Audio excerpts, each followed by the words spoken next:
Salmon County in north-central Georgia, west-central Union County in north-central Georgia, until 2 p.m. Eastern Daylight Time.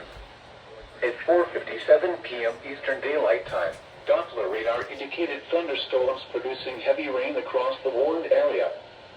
Flash flooding is ongoing or expected to begin shortly. Hazard: flash flooding caused by thunderstorms. Source: radar indicated. Estimates suggest 1 to 3 inches of rainfall in the area over the last 2 hours. Impact: flash flooding of small creeks and streams, urban areas, highways, streets, and underpasses, as well as other poor drainage and low-lying areas. Some locations that will experience flash flooding include Jones Creek, Hurst, Margaret, Hemp, and Dial. Turn around. Do not drown when encountering flooded roads. Most flood deaths occur in vehicles.